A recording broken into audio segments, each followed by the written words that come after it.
The armory exploded in a storm of fire and noise. Daniel's team hit fast and hard, destroying weapon racks and ammunition stores. Alarms screamed throughout the palace. Within minutes, dozens of Rylox's guards were rushing toward the chaos. The plan was working. Daniel fired 3 shots at an approaching squad, forcing them to take cover. Salix and the other loyalist guards held the corridor beside him. They fought bravely, these Zerani who had chosen to follow a human into battle. "Fall back," Daniel shouted. "Keep them chasing us." They retreated through the palace, leading Rylox's forces on a wild chase through corridors and chambers. Every minute they bought was another minute for Valith to reach the tower. Every enemy they drew away was one less enemy standing between the queen and her goal. But Rylox was not a fool. After 20 minutes of pursuit, his voice crackled over the palace communication system. "All units, ignore the distraction. The queen has been freed.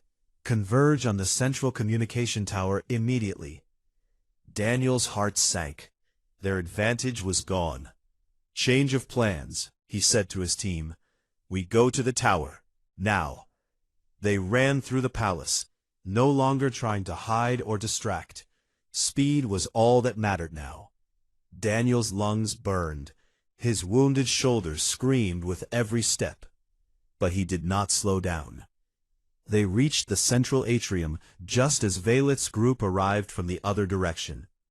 The queen had made it to the tower's base, but Rylox's forces had already surrounded the area. Dozens of enemy guards blocked every exit, and in the center of the atrium stood Commander Rylox himself. He was even more imposing than Daniel remembered. His armor was polished black, and his eyes burned with cold fury. When he saw Valith, his lips curled into a cruel smile. "My queen," he said mockingly, "you should have stayed in your cell. It would have been a cleaner death." Valith stood tall and faced him without fear. "You are a traitor, Rylox. The people will never follow you." "The people will do what they are told," Rylox replied. "Once you are dead, there will be no one left to oppose me." He raised his hand to signal his guards. But before he could give the order, a new voice rang out across the atrium. "The people are already rising, Commander." It was Katie. She had climbed to a balcony overlooking the atrium, and she held a communication device in her hand. Behind her, holographic screens flickered to life all around the chamber, showing scenes from across the city. Citizens filled the streets. They carried signs and torches. They shouted Valith's name. The queen's message had gotten through. Someone in her group had reached a secondary transmitter and broadcast her words to the entire planet. Rylox's face twisted with rage. "It changes nothing," he roared. "Kill them all." The battle erupted. Daniel threw himself into the fight with everything he had. He fired until his pistol was empty, then grabbed a fallen guard's rifle and kept shooting. Salix fell beside him, wounded but alive. The loyalist guards fought desperately against overwhelming numbers. But they were losing. For every enemy they defeated, 2 more took his place. Rylox's elite warriors pushed them back toward the center of the atrium. Then the sky outside lit up with fire. Through the great windows of the palace, Daniel saw them descending, human dropships, their hulls glowing from atmospheric entry. The Horizon's Marines were coming. "Authorization received," Katie shouted from the balcony. "Captain Cole is landing troops now." Rylox understood that his time was running out. With a roar of fury, he charged through the melee directly toward Queen Valith. His guards fell back to let him pass. No one stood between him and the queen. No one except Daniel. Daniel stepped into Rylox's path and raised his weapon. The Zerani commander knocked it aside with a single blow. The rifle went flying across the floor. "Foolish human," Rylox snarled. "You think you can stand against me?" Daniel did not answer with words. He answered with his fists. The fight was brutal and one-sided. Rylox was faster, stronger, and better trained than any opponent Daniel had ever faced. He struck Daniel again and again, each blow landing with devastating force. Daniel's ribs cracked, his vision blurred, blood filled his mouth. But he did not fall. Every time Rylox knocked him down, Daniel got back up. Every time the commander thought the fight was over, the human rose again. The watching Zerani, both loyalist and traitor, stared in disbelief. No one had ever seen such determination. No one had ever seen such refusal to surrender. Rylox began to hesitate. For the first time, doubt flickered in his cold eyes. "Why won't you die?" he demanded. Daniel spat blood onto the floor and raised his fists. "Because I made a promise," he said through broken teeth. "And where I come from, we keep our promises." He lunged forward one final time. Rylox swung at him, but Daniel was ready. He ducked under the blow and grabbed the commander's arm. Using the last of his strength, he twisted and threw Rylox off balance. Before the alien could recover, Daniel drew his combat knife and pressed it against the commander's throat. The atrium fell silent. Everyone stopped fighting. Daniel stood over the fallen commander, his body broken, but his spirit undefeated. Rylox's guards lowered their weapons slowly. Their leader had been beaten by a single human. The will to fight drained out of them, like water from a cracked vessel. Queen Valith walked forward, through the stillness. She looked at Rylox with cold contempt. "Commander Rylox," she said, her voice carrying across the atrium, "I strip you of your rank and your honor. You will answer for your crimes before the people you betrayed." Guards loyal to the Queen stepped forward and took Rylox into custody. The traitor said nothing. His eyes were empty. His coup had failed. The palace doors burst open, and human marines poured into the atrium. But the battle was already over. Katie rushed to Daniel's side as he finally collapsed. "Medic!" she screamed. "I need a medic over here!" Daniel looked up at the orange sky through the palace windows. The twin moons were fading in the morning light. Somewhere in the distance, he could hear the people of the capital city cheering. He had done it. Against all odds, he had kept his promise.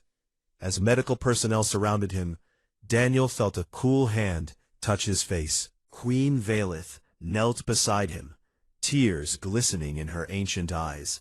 "You saved my world," she whispered. Daniel managed a weak smile.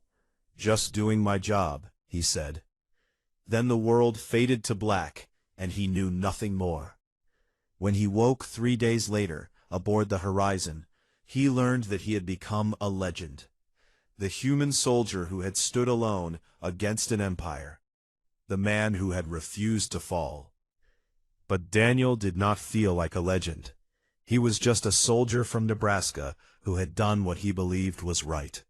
And sometimes, that was enough to change the galaxy. 3 days passed, and the humans heard nothing from the Queen. They were kept in their quarters like prisoners. Servants brought them food and water, but no one would speak to them. Guards stood outside their doors at all times. When they asked questions, they received only silence. Commander Harris tried to stay positive. "These things take time," he told the team. "The Zinkai have ruled for 40,000 years. To them, 3 days is nothing." But Daniel could see the worry in his eyes. They all knew the truth. The Queen was not considering their proposal. She was simply waiting for them to give up and leave. On the 4th night, Daniel could not sleep. The bed was comfortable enough, and the room was quiet. But his mind would not rest. He kept thinking about the throne room, about the laughter of the nobles, about the cold emptiness in the Queen's eyes. The palace grounds stretched out below him, bathed in the silver light of 3 moons. Gardens of strange flowers glowed softly in the darkness. Fountains of light danced without water. It was beautiful beyond words. And it was completely forbidden to him.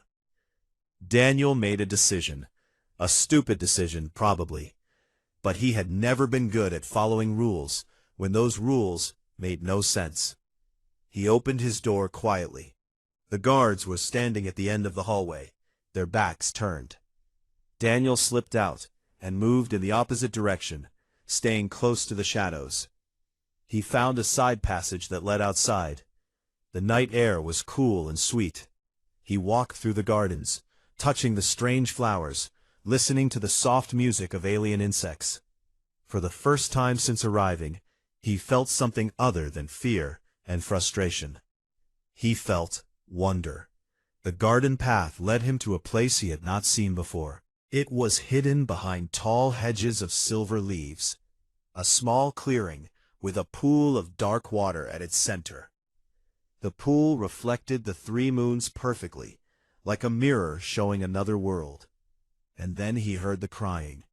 It was soft, almost too quiet to notice. But Daniel had spent years rescuing people in trouble. He knew the sound of fear when he heard it. He followed the sound to a tall tree at the edge of the clearing. The tree had branches that twisted like frozen rivers, reaching up toward the stars, and there, on one of the highest branches, was a small figure. A child, a Zinkai girl, no more than 6 or 7 years old by human standards. Her pale blue skin glowed faintly in the moonlight. Her silver eyes were wet with tears. She was holding on to the branch with both hands, too scared to move. "Hey there," Daniel called up softly. "Are you okay?" She said something in her own language, too fast for Daniel's translator to catch. "I don't understand," Daniel said, "but I can see you're stuck. Can you climb down?" The girl shook her head. More tears ran down her face. Daniel did not hesitate. He grabbed the lowest branch and started climbing. The tree was strange, with bark that felt like smooth glass, but he had climbed worse things in his life. He moved carefully, testing each branch before putting his weight on it. When he reached the girl, she pressed herself against the trunk, trembling. "It's okay," Daniel said gently. "I'm not going to hurt you. I'm going to help you get down. Is that okay?" The girl looked at him for a long moment. Then slowly, she nodded. Daniel smiled. "Good. Now I'm going to carry you on my back. Just hold on tight and don't let go." She wrapped her thin arms around his neck and held on with surprising strength. Daniel climbed down slowly, talking to her the whole way. He told her about Earth, about the trees there that changed color in autumn. He told her about his dog back home, a big golden retriever named Buddy, who was scared of cats. He told her silly jokes that made no sense without context. By the time they reached the ground, the girl had stopped crying. She was even smiling a little. "There we go," Daniel said, setting her down gently. "Safe and sound. Now where are your parents? I should probably get you back before—" The sound of running footsteps cut him off. Guards burst into the clearing from every direction. Their weapons were drawn and glowing. Their faces were twisted with anger and fear. "Step away from her," one of them shouted. "Step away now." Daniel raised his hands and took a step back. "Wait, I was just helping her." She was stuck in the tree, and a guard struck him across the face. Daniel fell to his knees, tasting blood. "Do not speak," the guard roared. "You have touched the princess. You will die for this." "Princess?" Daniel looked at the little girl, and suddenly everything made sense. The fine clothes, the confident way she had looked at him, the panic in the guard's eyes. He had just put his hands on the daughter of Queen Vethara. The guards grabbed Daniel and forced him to his feet. They bound his hands behind his back with glowing chains that burned against his skin. He did not resist. There was no point. But then the girl, the princess, stepped forward. "Stop," she commanded. The guards froze. "He helped me," the princess said. Her voice was small, but it carried the echo of her mother's authority. "I was stuck and scared, and he helped me. He was kind to me." She walked up to Daniel and looked at him with those silver eyes. There was no fear in them now, only curiosity and something that looked almost like gratitude. "What is your name?" she asked. "Daniel," he said. "Daniel Carter." "Daniel," she repeated, testing the strange human sounds. "I am Lirith." She turned to the guards. "Take him to my mother, but do not hurt him. He is my friend." The guards looked at each other in confusion, but they obeyed. As they led Daniel away, Lirith walked beside him. She did not touch him again, but she stayed close, and when he looked down at her, she smiled. It was a small smile, but it was real. And somehow, despite everything, Daniel found himself smiling back. Queen Vithara received him in a private chamber. She sat in a chair of black crystal, her silver eyes cold as winter stars. High Counselor Dreth stood beside her, practically trembling with rage. "You touched my daughter," the queen said. Her voice was quiet, but it filled the room like thunder. "She was stuck in a tree," Daniel said. "She was scared and crying. I helped her down, that's all. You should have called for guards." There were no guards, and she was scared now, not later. The queen studied him for a long moment. Daniel waited for the order that would end his life. Instead, she spoke again. "You will stay away from my daughter. You will not speak to her. You will not look at her. If you disobey me, you will learn what happens to those who threaten my family." She waved her hand in dismissal. As the guards led him away, Daniel paused at the door. "Your Majesty," he said. The queen's eyes narrowed. "You dare speak to me?" "I'm not sorry," Daniel said quietly. "I would do it again. Any decent person would." He walked out before she could respond. Behind him, in the silence of the chamber, Queen Vithara sat very still. Her expression did not change. But something shifted in the depths of her silver eyes. Something she had not felt in a very long time. Curiosity. A week passed after the incident in the garden. The diplomatic mission continued to wait, and Daniel continued to be ignored. But things had changed. The guards no longer looked at him with pure hatred. Now there was something else in their eyes. Confusion, perhaps, or grudging respect. Word had spread through the palace about the human who had helped the princess. Some thought he was foolish. Others thought he was brave. None of them understood him. Princess Lirith understood even less. Despite her mother's orders, she found ways to see Daniel. She would appear at the end of hallways, watching him with those curious silver eyes. She would wave at him from distant balconies. Once she left a small gift outside his door, a crystal flower that glowed with soft blue light. Daniel kept the flower on his windowsill. It reminded him that not everyone in this palace saw humans as insects to be crushed. "You need to be careful," he told Daniel one morning. "The queen gave you a direct order. If she thinks you're encouraging this—" "I'm not encouraging anything," Daniel said. "She's just a kid, a lonely kid who doesn't have many friends. She's the heir to the Zinkai Empire. Every move she makes has meaning." Daniel shook his head. "Maybe to them, but to me, she's just a little girl who got stuck in a tree." Harris sighed. "You're going to get us all killed." He was joking. Mostly. 3 days later, the storm came. It began as a distant rumble on the horizon. Dark clouds gathered over the mountains, flashing with purple lightning. The Zinkai called it a Vexar storm, a violent weather event that struck the planet every few years. The winds could tear apart buildings. The lightning could melt stone. The palace was safe. Its shields could withstand almost anything. But not everyone was in the palace. Daniel was in the human quarters when Katie came running in. "There's been an accident," she said, her face pale. "A transport ship crashed in the northern mountains. Survivors are trapped in the wreckage." Daniel felt his heart beat faster. "How many?" 37, mostly medical staff and scientists. They were delivering supplies to a remote research station.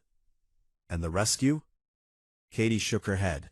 "The Zinkai military is mobilizing, but the storm is too strong. Their ships can't fly in those conditions. They're saying it could be 6 or 7 hours before they can reach the crash site. Daniel stood up. The survivors don't have 6 or 7 hours. Not in a storm like that. I know, but there's nothing anyone can do. Daniel was already walking toward the door. Where's the shuttle we came in? The human shuttle. Katie grabbed his arm. That shuttle isn't designed for this kind of weather. You'll die out there. Maybe, but they'll definitely die if no one goes. He pulled free and kept walking. Commander Harris met him in the hangar. The human shuttle sat in the corner, small and fragile-looking compared to the massive Zinkai vessels.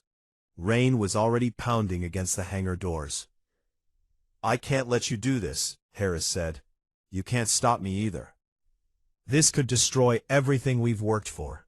If you crash that shuttle, if you die out there, the Zinkai will see it as another example of human recklessness. Daniel turned to face him. There are 37 people trapped in a mountain right now.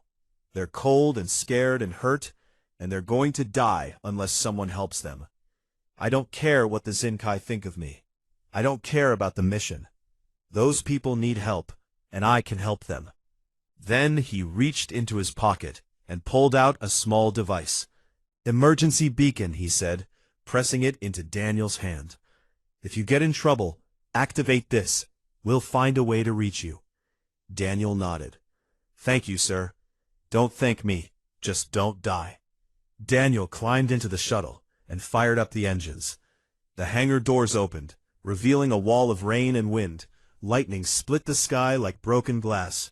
He flew into the storm. The first hour was the worst. The winds grabbed the shuttle and threw it around like a toy. Rain hammered against the hull so hard that Daniel could barely see. The instruments flickered and screamed warnings. Twice he lost control completely and had to fight to keep the shuttle from spinning into the mountains. But Daniel had flown through hurricanes on Earth. He had navigated through blizzards that would have killed any other pilot. He knew how to read the wind, how to find the calm spaces between the chaos. He kept flying. The crash site appeared on his sensors 2 hours later.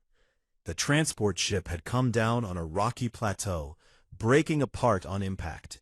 Pieces of wreckage were scattered across the mountainside.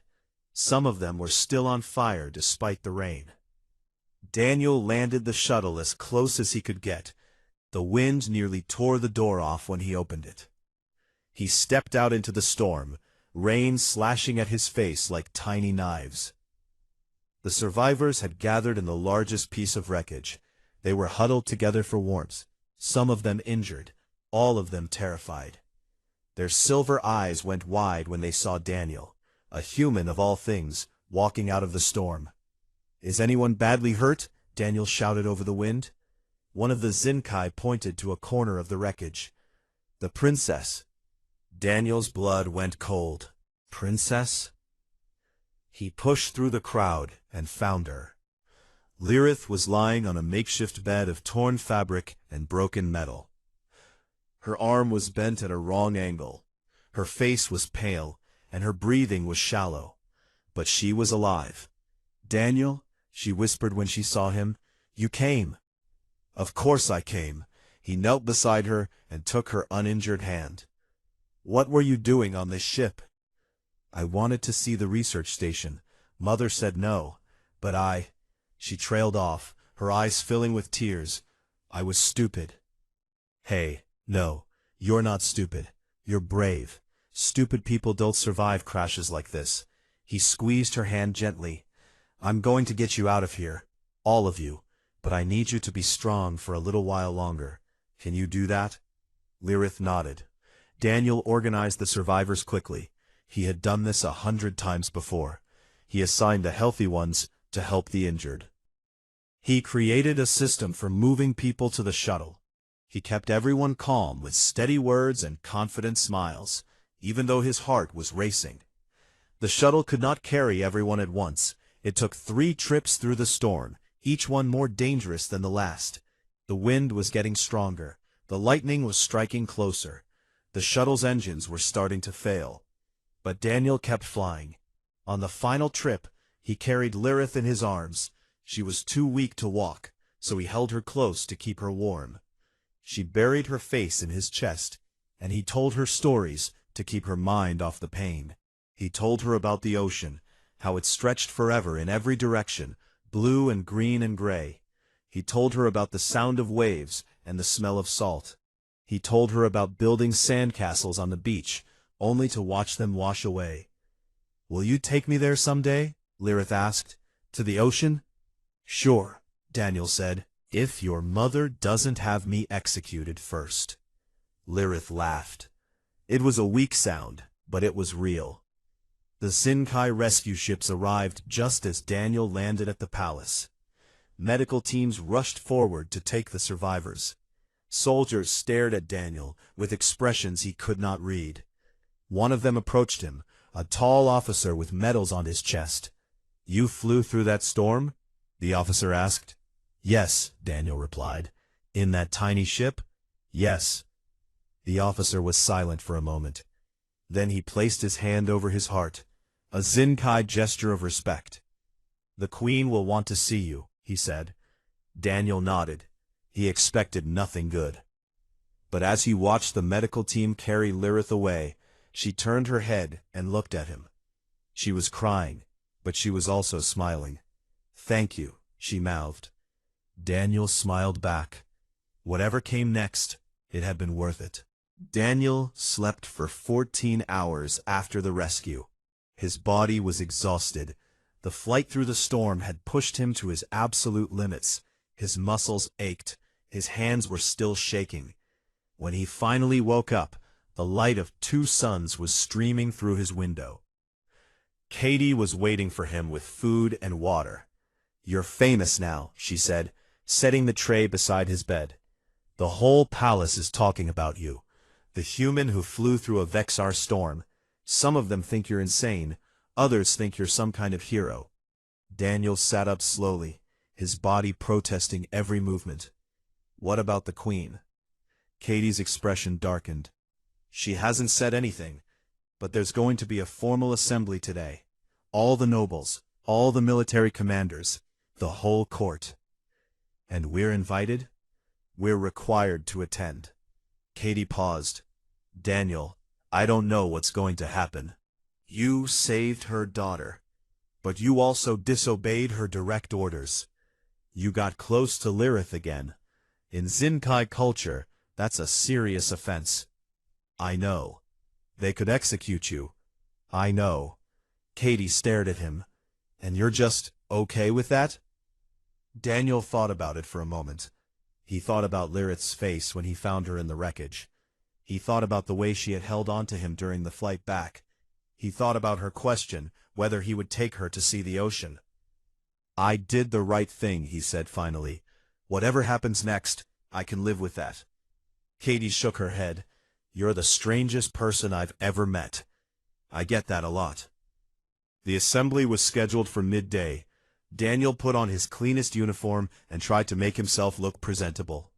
The bruise on his face from when the guard had struck him was still visible, but there was nothing he could do about that.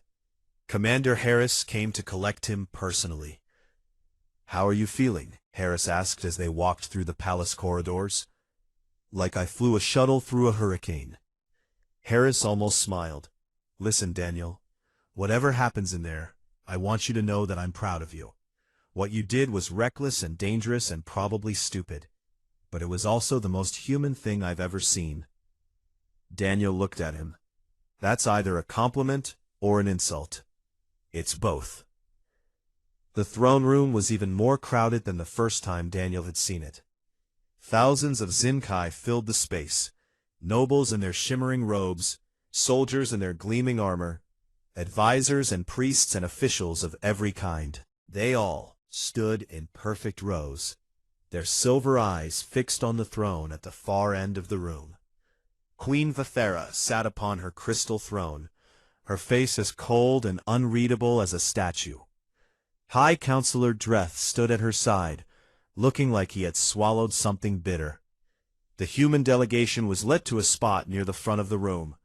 Daniel stood with his team, feeling the weight of 10,000 eyes upon him. The silence was crushing. For a long moment, nothing happened. The queen simply sat on her throne, staring at some point in the distance. The tension grew thicker with every passing second. Then the doors at the back of the throne room opened. A small figure appeared in the doorway. Lirith. She was dressed in a gown of pure white, her pale blue skin glowing softly in the light. Her arm was wrapped in a bandage, and she moved carefully, still weak from her injuries. But her silver eyes were bright and clear. She began to walk down the center of the throne room. The nobles watched her in silence. The soldiers stood at attention. Even High Counselor Dreth seemed frozen, his eyes wide with something that looked like fear. Lirith walked slowly, her gaze sweeping across the crowd. She seemed to be looking for something, or someone. And then she found him. Her eyes locked onto Daniel.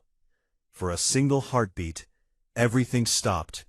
And then Lirith ran. The entire palace went silent.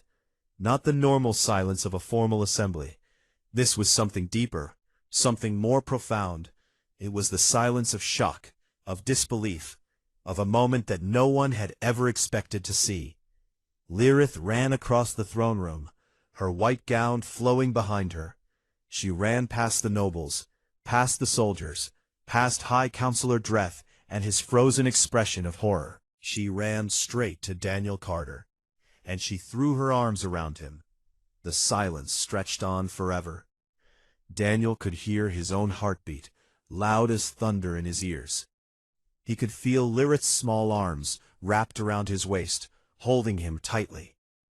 She pressed her face against his chest and whispered a single word in her own language. The translator rendered it a moment later, but the meaning was clear from her voice alone. Family. In Zinkai culture, a public embrace from royalty was the highest honor that could be given to anyone. It was a declaration of trust, of love, of unbreakable bond. It was never given lightly. It was never given to outsiders. It had never, in the entire history of the Zinkai Empire, been given to a human. Until now. Daniel did not know what to do. He stood perfectly still, afraid to move, afraid to breathe. He could feel the eyes of 10,000 Zinkai upon him, judging him, evaluating him. Slowly, carefully, he placed his hand on Lirith's head. "It's okay," he said softly. "I'm here." The silence continued. The nobles stared. The soldiers watched. High Counselor Dreth looked like he was about to explode. And then Queen Vithara rose from her throne. She descended the steps slowly, her gown trailing behind her like a river of darkness. Her silver eyes were fixed on Daniel and her daughter. Her expression was impossible to read. The crowd parted before her like water before a ship. She walked through them without acknowledgement, her attention focused entirely on the human he held her child. She stopped 3 paces away. For a long moment, mother and daughter and strangers stood in silence. The entire court held its breath. Then Vithara spoke. "You disobeyed my orders." "Yes, Your Majesty." "I told you to stay away from my daughter." "Yes, Your Majesty." "And yet here you stand, in my throne room, with her arms around you." Daniel said nothing. There was nothing to say. Vithara studied him with those ancient silver eyes. Behind her, High Counselor Dreth stepped forward. "Your Majesty," he said, his voice trembling with barely contained rage. "This human has committed grave offenses against the crown. He has ignored your direct commands. He has dared to touch the princess not once, but twice. He must be punished. He must be made an example." Several nobles murmured in agreement. But Vithara did not look at Dreth. She did not look at the nobles. She continued to stare at Daniel. "Tell me," she said quietly, "when you flew into that storm, when you risked your life to save those survivors, did you know my daughter was among them?" "No, Your Majesty." "Then why did you go?" Daniel thought about the question. He thought about all the complicated reasons he could give.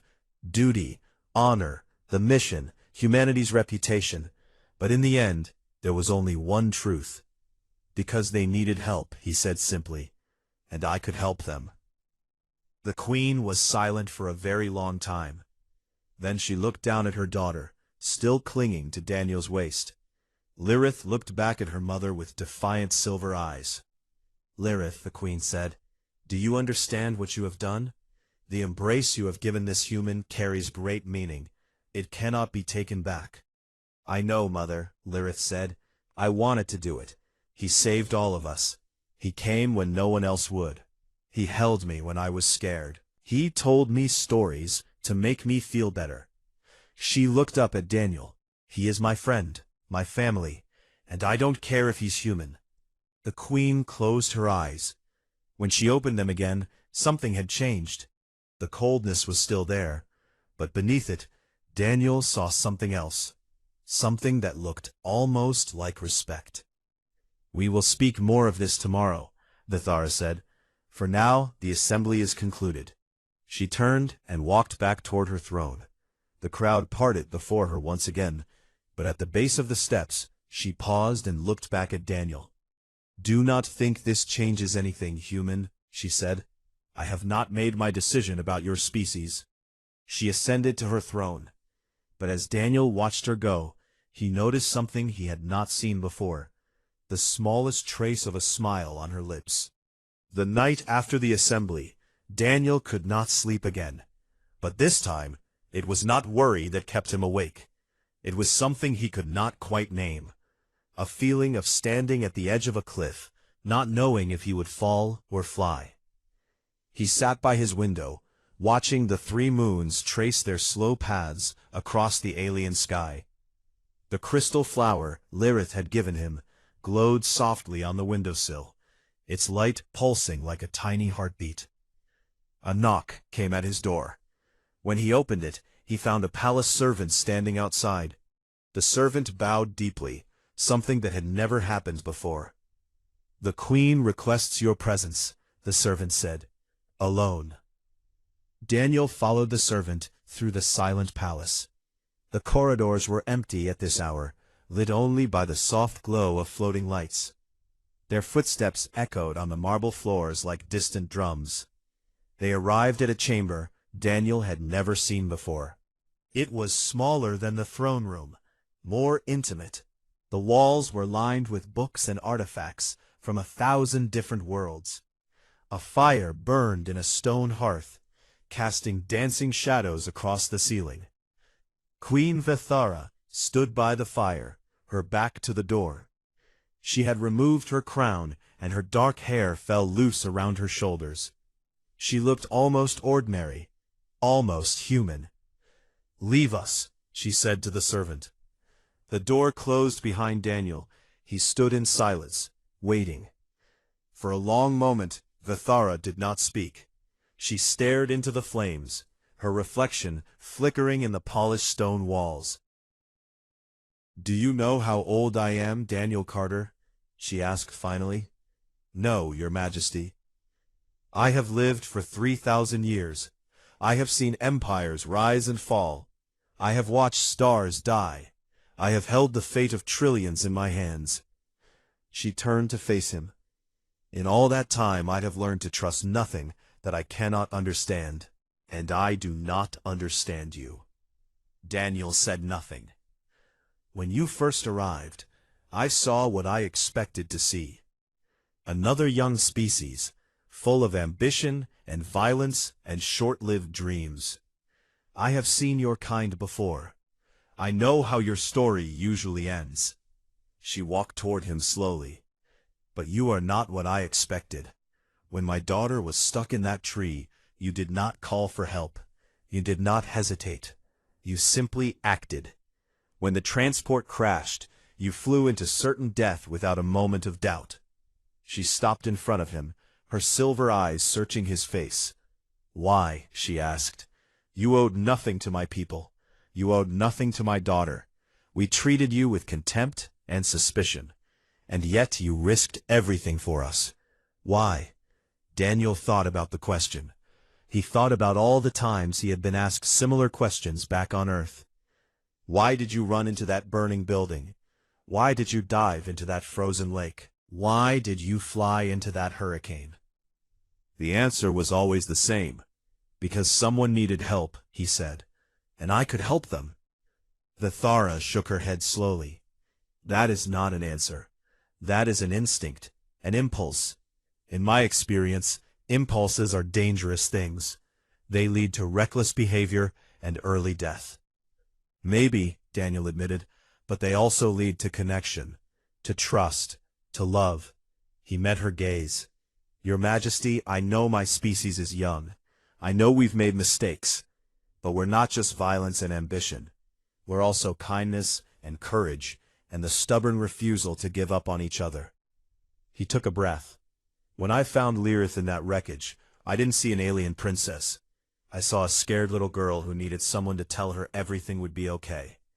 I would have done the same for any child anywhere in the galaxy. That's humanity. The Queen was silent for a very long time.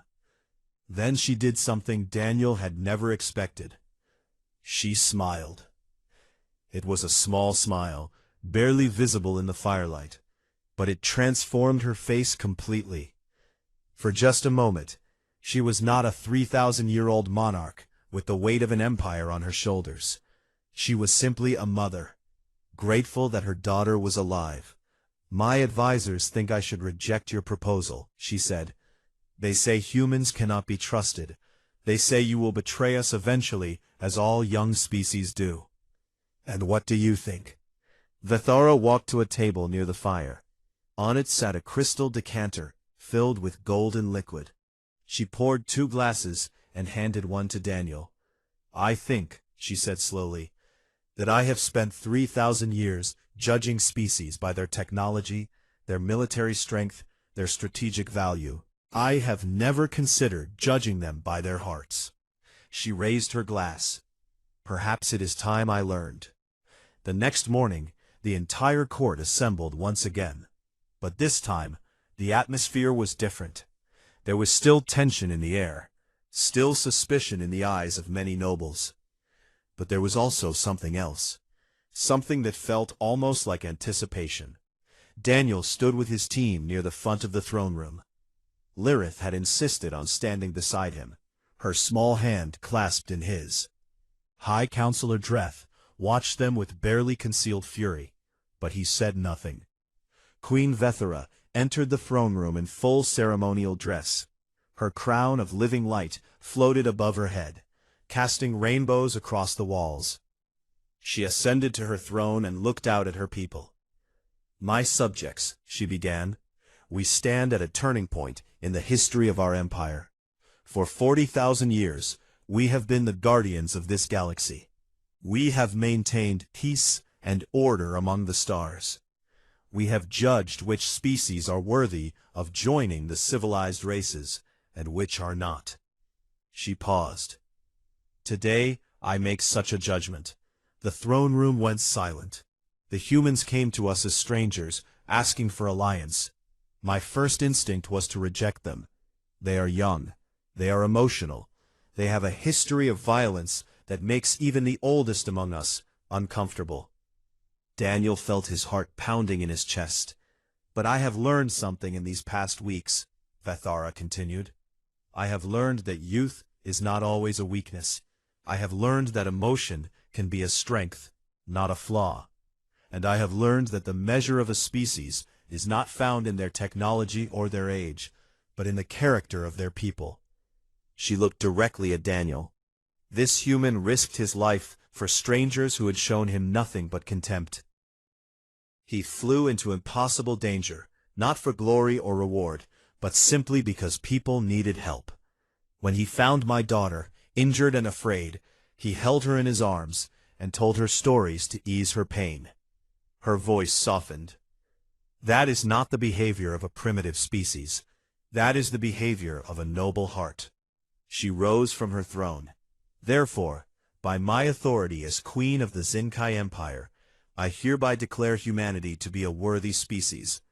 Earth and all its people are granted full alliance with our empire, not as subjects, but as equals.